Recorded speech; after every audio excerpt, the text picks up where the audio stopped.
ബജാജിന്റെ big Pulsar എന്ന് പറയുന്ന F250 N250 വളരെയധികം പ്രതീക്ഷ കൊടുത്ത മോഡലാണ്. പലരും നിരാശരാണെന്നുള്ള കാര്യം എനിക്ക് മനസ്സിലായി. കമന്റ്സിലും മെസ്സേജിലൊക്കെ അങ്ങനെയാണ് എനിക്ക് കണ്ടപ്പോൾ മനസ്സിലായത്. പക്ഷെ നമുക്ക് നോക്കാം, ഈ ഒരു അഫോർഡബിൾ ആയിട്ടുള്ള 250 സീരീസ് ആയിട്ടുള്ള motor cycles F250 N250 Bajaj നോക്കിയിരിക്കുന്നത് തന്നെ ബെറ്റർ, കുറച്ചും എഫിഷ്യന്റ് ആയിട്ടുള്ള, കുറച്ചും കൂടി അഫോർഡബിൾ ആയിട്ടുള്ള ഒരു 250 സീരീസ് മോട്ടോർ സൈക്കിൾ. ഇത് news of wheels, Albin Varghese. എല്ലാവർക്കും ടോർക്കിന്റെ പുതിയൊരു എപ്പിസോഡിലേക്ക് സ്വാഗതം. അപ്പോൾ ഏറ്റവും ആദ്യത്തെ കാര്യം പൾസർ എന്ന് പറയുന്ന ഒരു ബ്രാൻഡിനെ കുറിച്ചാണ്. പൾസർ എന്ന് പറയുന്നത് ഏകദേശം 20 വർഷമായിട്ട് ബജാജ് സെയിൽ ചെയ്യുന്ന ഒരു സബ് ബ്രാൻഡ് എന്നൊക്കെ പറയാം. അത്രയധികം ബജാജിനെ പോപ്പുലാരിറ്റി കൊടുക്കാനായിട്ട് പൾസർ എന്ന് പറയുന്ന ഈ ഒരു സീരീസ് സഹായിച്ചു എന്നാണ് രാജീവ് ബജാജ് ഒക്കെ പറയുന്നത്. വളരെയധികം ഇമോഷണൽ ആയിട്ടുള്ള ഒരു സ്പീച്ചൊക്കെ ആയിരുന്നു അദ്ദേഹത്തിന്റെ. അതുപോലെ തന്നെ അവർ ചെയ്തിരുന്ന പല കാര്യങ്ങളുണ്ട്. ഒരു മോഡൽ സക്സസ് ആയി കഴിഞ്ഞിട്ടുണ്ടെങ്കിൽ ആ ഒരു മോഡൽ ജസ്റ്റ് കളർ മാറ്റി കൊണ്ടുവരിക എന്നുള്ള ഒരു ടെൻഡൻസി ഒക്കെ ബജാജ് മാറ്റാൻ സാധ്യതകളുണ്ട്. പിന്നെ വന്നിരിക്കുന്ന കാര്യങ്ങൾ എന്ന് പറയുന്നത് ബജാജ് ഇനിയും കുറച്ചും കൂടിയും ഇൻട്രസ്റ്റിംഗ് ആയിട്ടുള്ള മോഡൽസ് കൊണ്ടുവരാം, അല്ലാന്നുണ്ടെങ്കിൽ പഴയ ബജാജ് പൾസർ സീരീസ് ഡിസ്കണ്ടിന്യൂ ചെയ്യാം. ഇങ്ങനെയൊക്കെയുള്ള കുറച്ച് സൂചനകളൊക്കെ നമുക്ക് ലഭിച്ചിട്ടുണ്ട്. ഒന്നും വ്യക്തമായിട്ടല്ല രാജീവ് ബജാജ് പറഞ്ഞിട്ടുള്ളത്. എന്തായാലും പൾസർ 250 എന്ന് പറയുന്നത് വളരെയധികം പ്രതീക്ഷയോട് കൂടിയിട്ടാണ് ബജാജ് ഇന്ത്യയിലേക്ക് കൊണ്ടുവന്നിരിക്കുന്നത്. അല്ലെങ്കിൽ ഇപ്പോൾ ഇനി വേൾഡിലെ എല്ലാ മാർക്കറ്റിലേക്കും പോകാനുള്ള ഒരു മോഡൽ തന്നെയാണ് ബജാജ് പൾസർ 250 സീരീസ് എന്ന് പറയുന്നത്. ഏറ്റവും ആദ്യത്തെ കാര്യം, നമ്മൾ ടീസറൊക്കെ കണ്ടപ്പോൾ നമുക്കറിയാം ഒറ്റ ഒരു മോഡൽ മാത്രമാണ് കാണിച്ചിരുന്നത്. F250 എന്ന് പറയുന്ന ഒരു മോഡൽ മാത്രമായിരുന്നു. പിന്നെയാണ് സർപ്രൈസ് ആയിട്ട് N250 എന്ന് പറയുന്ന ഒരു മോഡൽ കൂടി അവർ കൊണ്ടുവന്നത്.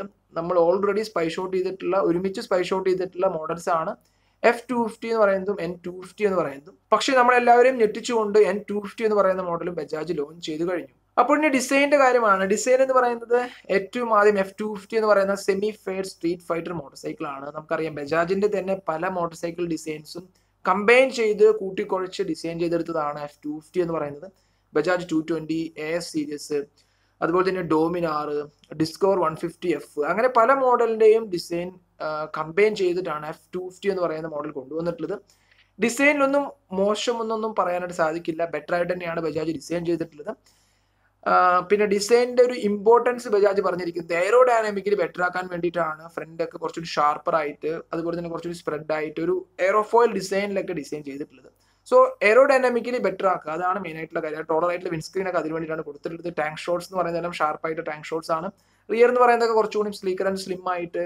സോ ആ ഒരു രീതിയിലാണ് ഡിസൈൻ ചെയ്തെടുത്തിട്ടുള്ളത്. അപ്പോൾ ഇനി ഡിസൈനിന്റെ കാര്യമൊന്നും ഞാൻ അധികം എടുത്ത് പറയുന്നില്ല. ഞാൻ ഓൾറെഡി ഇന്നലത്തെ ലൈവിൽ പറഞ്ഞിട്ടുണ്ട്. പിന്നെ എനിക്ക് ഇഷ്ടപ്പെടാത്ത ഒരു കാര്യം എന്ന് പറയുന്നത് റിയർ വ്യൂ മിറർ എന്ന് പറയുന്നത് RS200 പകരം വേറെ ഏതെങ്കിലും ഒരു പുതിയ ഡിസൈൻ കൊണ്ടുവരാമായിരുന്നു.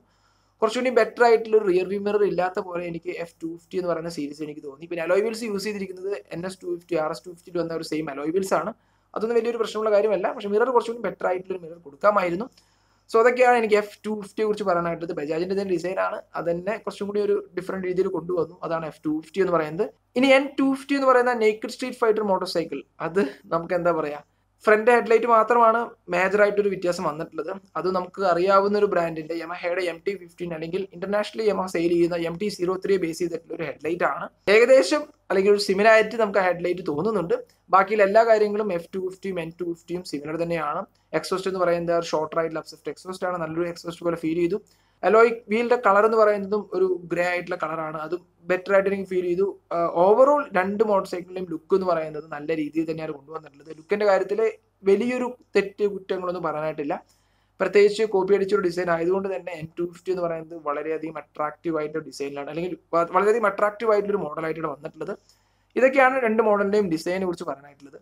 ഇനി കളേഴ്സിനെ കുറിച്ച് പറയുകയാണെന്നുണ്ടെങ്കിൽ രണ്ട് കളേഴ്സ് ആണ് വന്നിട്ടുള്ളത്. ടെക്നോ ഗ്രേ, അതുപോലെ തന്നെ റേസിംഗ് റെഡ് എന്ന് പറയുന്നത്. രണ്ട് കളറും രണ്ട് മോഡലും വരുന്നുണ്ട്. അത് വെബ്സൈറ്റിൽ N250 ഒറ്റ കളർ മാത്രമാണ് കിടക്കുന്നത്. പക്ഷേ അവിടെ ലോഞ്ചിന് N250 എന്ന് പറയുന്നത് റെഡ് കളർ എന്ന് പറയുന്ന മോഡലിലും അതുപോലെ തന്നെ ടെക്നോ ഗ്രേ എന്ന് പറയുന്ന മോഡലിലും കളറിലും വന്നിട്ടുണ്ട്. സോ രണ്ട് കളറും രണ്ട് മോഡലിലും ഉള്ള കാര്യം ഉറപ്പാണ്. അപ്പോൾ ഇനി എർഗണോമിക്സ് എന്ന് പറയുന്നത് അപ്രൈറ്റ് ആയിട്ടുള്ള ഒരു എർഗണോമിക്സ് തന്നെയാണ് F250ക്കും N250യും കൊടുത്തിട്ടുള്ളത്. F250യിൽ വന്നിട്ടുള്ള ഹാൻഡിൽ ബാർ എന്ന് പറയുന്നത് ക്ലിപ്പ് ഓൺ ആയിട്ടുള്ള ഒരു ഹാൻഡിൽ ബാർ ആണ്. നമ്മൾ RS200 കണ്ടിട്ടുള്ള ഒരു ടൈപ്പ് ഓഫ് ടോളർ ആയിട്ടുള്ള clip on handle bars. Food pegs എന്ന് പറയുന്നത് റിയർ സെറ്റ് ചെയ്തിട്ടുള്ള ഫുഡ് പെഗ് തന്നെയാണ്. സോ ഓൾമോസ്റ്റ് ബെറ്റർ ആയിട്ടുള്ള ഒരു റൈഡിംഗ് പോസ്റ്റർ, അതാണ് F250 എന്ന് പറയുന്നത്. ഇനി N250യിലാണ് മേജർ ആയിട്ടുള്ള ഒരു മാറ്റം ബജാജ് കൊണ്ടുവന്നിട്ടുള്ളത്. നമുക്കറിയാം നോർമലി നേക്കഡ് മോട്ടോർ സൈക്കിളിലെല്ലാം ക്ലിപ്പ് ഓൺ ആയിട്ടുള്ള ഹാൻഡിൽ ബാർസ് ആണ് ബജാജ് കൊടുക്കാറുള്ളത്. പക്ഷെ അത് മാറി KTM ഡ്യൂക്കിലൊക്കെ യൂസ് ചെയ്തിട്ടുള്ള type of regular type of ഒരു ഹാൻഡിൽ ബാർ ആണ് N250 എന്ന് പറയുന്ന naked street fighter motorcycle കൊടുത്തിട്ടുള്ളത്. വലിയൊരു നല്ല മാറ്റമായിട്ട് എനിക്ക് ഫീൽ ചെയ്തു. പിന്നെ എനിക്ക് പറയാനായിട്ടുള്ളത് N250 എന്ന് പറയുന്നതിന്റെ ഹാൻഡിൽ കുറച്ചും കൂടി ഒരു സ്ലൈറ്റ്ലി ലോവർ ചെയ്ത ടൈപ്പ് പോലെയാണ് ഫീൽ ചെയ്യുന്നത്. അത് എന്തുകൊണ്ടാണ് അങ്ങനെ വെച്ചിട്ടുള്ള കാര്യം എനിക്കറിയില്ല. ചിലപ്പോൾ അഡ്ജസ്റ്റ് ചെയ്യാൻ പറ്റുന്ന ഒരു ടൈപ്പ് ആയിരിക്കാം. സോ രണ്ട് മോട്ടോർ സൈക്കിളിനെയും ബാക്കി എല്ലാ കാര്യങ്ങളും സെയിം തന്നെയാണ്. N250 F250 റിയർ സെറ്റ് ചെയ്തിട്ട് ഫുഡ് പാക്ക് തന്നെയാണ്. സോ ഓൾമോസ്റ്റ് നല്ല രീതിയിൽ തന്നെയുള്ള എർഗണോമിക്സ് എന്ന് പറയാം. വളരെയധികം റിലാക്സ് ചെയ്തിട്ട് സിറ്റിയിലൊക്കെ ഓടിക്കാനും കുറച്ച് ടൂർ ചെയ്യാനൊക്കെ പറ്റുന്ന ടൈപ്പ് ഓഫ് ഒരു റൈഡിംഗ് പോസ്റ്റർ. അതാണ് N250 F250 വന്നിട്ടുള്ളത്. ഇനിയാണ് വലിയൊരു കാര്യം. ബിഗ് പൾസർ എന്ന് പറയുന്ന വലിയ എഞ്ചിനുള്ള ഇതുവരെ വന്നിട്ടുള്ളത് വെച്ചിട്ട് ഏറ്റവും കൂടുതൽ ഡിസ്പ്ലേസ്മെന്റ് ഉള്ള പൾസർ 250cc ആയിട്ടൊരു എഞ്ചിൻ. അതും ബജാജ് ഒരു ഡിഫറെന്റ് ആയ രീതിയിലാണ് കൊടുത്തിട്ടുള്ളത്. ഏകദേശം 249.07cc ആയിട്ടുള്ള സിംഗിൾ സിലിണ്ടർ DTS ആയിട്ടുള്ള സിംഗിൾ ഓവർ ക്യാം ഷാഫ്റ്റ് ആയിട്ടുള്ള 2 വാൾ ഓയിൽ കൂൾ ചെയ്തിട്ടുള്ള ഒരു എഞ്ചിനാണ്. ഓയിൽ കൂൾ എന്ന് പറയുമ്പോൾ പലരുടെയും മുഖം ചുളുങ്ങും എന്നുള്ള കാര്യം എനിക്കറിയാം. പക്ഷേ ബജാജ് കുറച്ചുകൂടി എഫിഷ്യന്റ് ആയിട്ടുള്ള ഒരു ഓയിൽ കൂളിംഗ് സിസ്റ്റം ആണോ കൊടുത്തിട്ടില്ല എന്നുള്ള കാര്യം ഡൗട്ട് ഉണ്ട്. പ്രത്യേകിച്ച് പവർ ഫിഗർ എന്ന് പറയുന്നത് കുറച്ച് ഹൈ തന്നെയാണ്.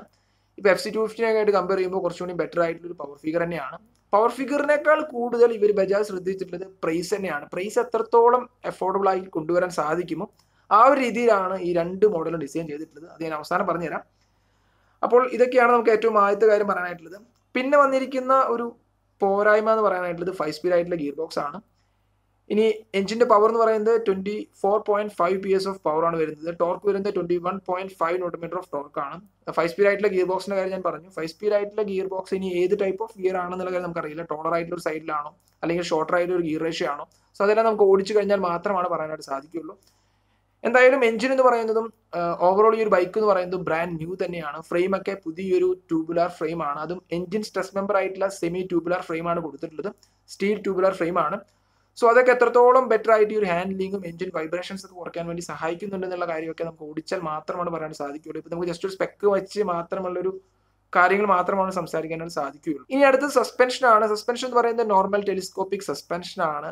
ടെലിസ്കോപ്പിക് സസ്പെൻഷൻ എന്ന് പറയുമ്പോൾ ഇപ്പോൾ ആർക്കും ഇഷ്ടമില്ലാത്തൊരു അവസ്ഥ പോലെയാണ് എനിക്ക് തോന്നുന്നത്. എല്ലാവർക്കും USD ഫോക്സ് എല്ലാ മോട്ടോർ സൈക്കിളിലും കൊടുക്കണം എന്നുള്ളൊരു ആഗ്രഹമൊക്കെ വന്നു തുടങ്ങിയിട്ടുണ്ട്.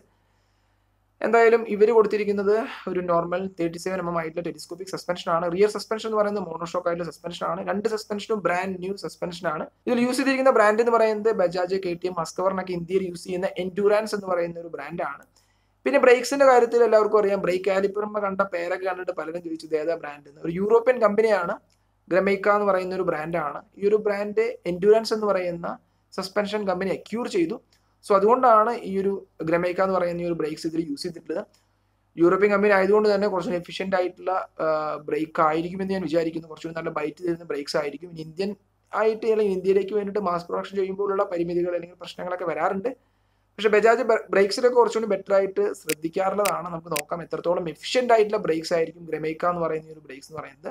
പിന്നെ ബ്രേക്കിന്റെ കാര്യം എടുത്തു പറയുകയാണെന്നുണ്ടെങ്കിൽ അടുത്തൊരു പോരായ്മ എല്ലാവരും പറഞ്ഞത് സിംഗിൾ ചാനലായിട്ടുള്ള ABS മാത്രമേ ബജാജ് കൊടുത്തിട്ടുള്ളൂ. ഒരു ഡ്യുവൽ ചാനലായിട്ടുള്ള ABS കൊടുത്തിട്ടില്ല. ബാക്കി FC250 ജിക്സർ 250 ഡ്യുവൽ ചാനലായിട്ടുള്ള ABS ആണ്. പക്ഷെ ഇതിൽ റിയറിലെ അവർ സ്ലോട്ട് കൊടുത്തിട്ടുണ്ട്. ABS-നായിട്ടുള്ള സെൻസറിന് വേണ്ടിയിട്ടുള്ള സ്ലോട്ടുള്ള ഡിസ്ക് റോട്ടർ കൊടുത്തിട്ടുണ്ട്. സോ എനിക്ക് തോന്നുന്നു ഇനി കുറച്ചുകൂടി ഫ്യൂച്ചറിൽ കുറച്ചുകൂടി കഴിഞ്ഞ് ഡ്യുവൽ ചാനലായിട്ടുള്ള ABS ആയിട്ട് വരാനും ചാൻസ് ഉണ്ട്. ഇനി വീലിന്റെ കാര്യം പറയുകയാണെന്നുണ്ടെങ്കിൽ അലോയ് വീൽസ് തന്നെയാണ് വന്നിട്ടുള്ളത്. അത് ഞാൻ പറഞ്ഞു. RS200-ലും NS200-ലും കണ്ട ഒരു same pattern of alloy wheels ആണ്.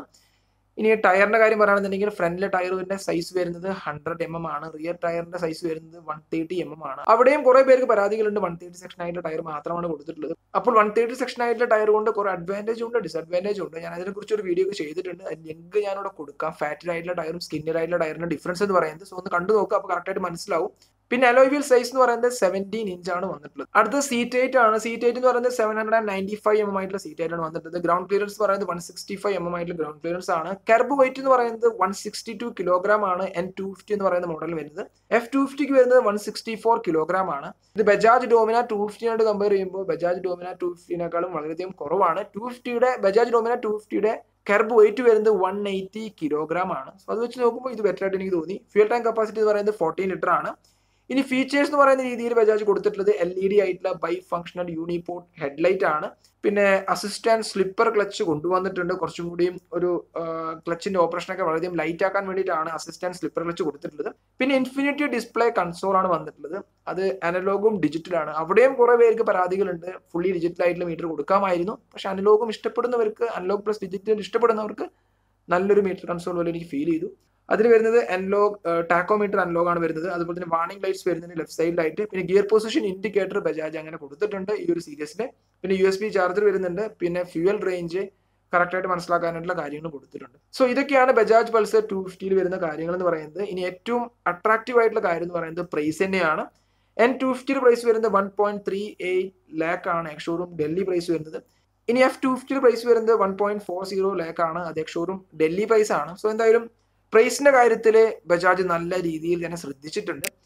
മാക്സിമം ഫീച്ചേഴ്സും മാക്സിമം കാര്യങ്ങളും കൊടുത്തിട്ട് ബെറ്റർ അഫോർഡബിൾ ആയിട്ടുള്ള 250cc മോട്ടോർ സൈക്കിൾ അതിന് വേണ്ടിയിട്ടാണ് ഈ ഒരു F250 എന്ന് പറയുന്നത് കൊണ്ടുവന്നിരിക്കുന്നത് തന്നെ. എനിക്ക് തോന്നുന്നു ഈ പൾസർ എന്ന് പറയുന്ന സീരീസ് കുറച്ചും കൂടി ഈ ഒരു രീതിയിലൊക്കെ കൊണ്ടുവന്ന് ഡോമിനാർ എന്ന് പറയുന്ന സീരീസ് കുറച്ചും കൂടി പവർഫുൾ ആയിട്ടുള്ള മോട്ടോർ സൈക്കിൾ കൊടുക്കാനാണ് ചാൻസ് ഉള്ളത്. ഇനി ഇതിലൊരു കാര്യമുള്ളത് RS250 എന്ന് പറയുന്നത് ഈ ഒരു സ്പെക്റ്റിൽ തന്നെയാണോ വരിക എന്നുള്ളതാണ്. ബജാജ് പൾസർ RS250 എന്ന് പറയുന്നത് കുറച്ചും കൂടി ഒരു ട്രാക്ക് ഓറിയന്റഡ് ആയിട്ടുള്ള കുറച്ചും കൂടി പെർഫോമൻസ് ഓറിയന്റഡ് ആയിട്ടുള്ള സൂപ്പർ സ്പോർട്ട് മോട്ടോർ സൈക്കിൾ ആണെങ്കിൽ മാത്രമാണ് വേറൊരു എഞ്ചിനൊക്കെ കൊണ്ടുവരികയുള്ളൂ. അതല്ലാന്നുണ്ടെങ്കിൽ ഈ ഒരു എഞ്ചിൻ തന്നെ ഒരു ഫുള്ളി ഫെയർഡ് ആയിട്ടുള്ള ഒരു സൂപ്പർ സ്പോർട്ട് മോട്ടോർ സൈക്കിൾ ആയിട്ട് കൊണ്ടുവരാനാണ് കൂടുതലും ചാൻസ് ഉള്ളത്. അപ്പോൾ ഇനി F250 N250 കുറിച്ചിട്ട് ഓവറോൾ പറയുകയാണെന്നുണ്ടെങ്കിൽ ഗുഡ് ലുക്കിംഗ് ആയിട്ടുള്ള മോട്ടോർ സൈക്കിൾ തന്നെയാണ്. F250 എന്ന് പറയുന്നതും നല്ല രീതിയിൽ തന്നെയാണ് ഡിസൈൻ ചെയ്തിട്ടുള്ളത്. N250 എന്ന് പറയുന്നതും നല്ല രീതിയിൽ തന്നെയാണ് ഡിസൈൻ ചെയ്തിട്ടുള്ളത്. പിന്നെ എല്ലാവർക്കും ഒരു പരാതി എന്ന് എനിക്ക് തോന്നിയത് പൾസറിന്റെ തന്നെ സെയിം ഡിസൈൻ അല്ലെങ്കിൽ പല പൾസറിന്റെയും ഡിസൈൻ കോപ്പി അടിച്ച് F250 കൊണ്ടുവന്നു എന്നുള്ളൊരു അഭിപ്രായമാണ് കൂടുതൽ പേർക്കുള്ളത്. N250 എന്ന് പറയുന്നത് MT-03യുടെ ഹെഡ്ലൈറ്റ് അതുപോലെ തന്നെ കോപ്പി ക്യാറ്റ് ഡിസൈൻ ആയിട്ട് കൊണ്ടുവന്നു. അതും പറയുന്ന പരാതികളാണ്. പക്ഷെ അതൊക്കെ മാറ്റി നിർത്തി രണ്ട് മോട്ടോർ സൈക്കിളും ഒരു മോട്ടോർ സൈക്കിളായിട്ട് നോക്കിക്കഴിഞ്ഞിട്ടുണ്ടെങ്കിൽ ബെറ്റർ ലുക്കിംഗ് ആയിട്ടുള്ള മോട്ടോർ സൈക്കിൾ തന്നെയാണ്. ഒരിക്കലും ഒരു മോശമായിട്ടുള്ള ഡിസൈൻ എടുത്ത് പറയാനായിട്ട് സാധിക്കില്ല. അപ്പോൾ ഇനി എഞ്ചിന്റെ കാര്യം, റിലയബിലിറ്റി, അതുപോലെ തന്നെ പെർഫോമൻസ്, ഹാൻഡ്ലിംഗ്, അതെല്ലാം നമുക്ക് ഓടിച്ചു കഴിഞ്ഞാൽ മാത്രമാണ് പറയാനായിട്ട് സാധിക്കുകയുള്ളൂ എത്രത്തോളം പെർഫോമൻസ് ചെയ്യുന്ന ഒരു എഞ്ചിനാണ്.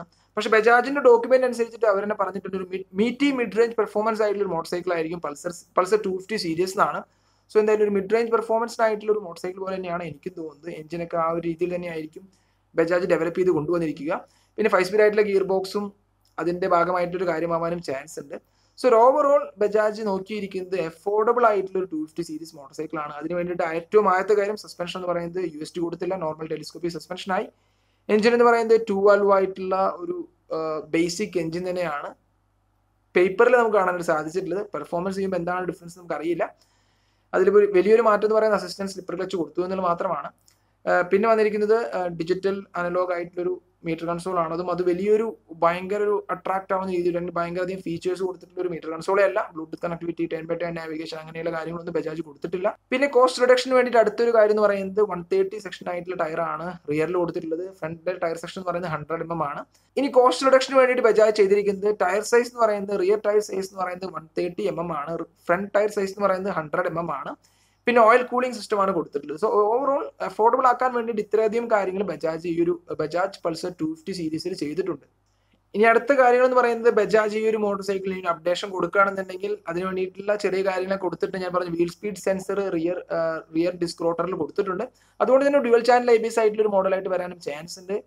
പിന്നെ എനിക്ക് പറയാനായിട്ടുള്ളത് ഹെഡിലൊക്കെ ഇനിയും ഡിഫറൻസ് വരുത്തി കൊണ്ടുവരാനും ബജാജിന് കഴിയും. ഓൾറെഡി നമ്മളിപ്പോൾ കണ്ടതാണ് എക്സ്പൾസ് 200 2V ആയിട്ടുള്ള മോഡലിൽ നിന്നും 4 വാൽവ് ആയിട്ടുള്ള ഒരു മോഡലൊക്കെ വന്നു കഴിഞ്ഞു.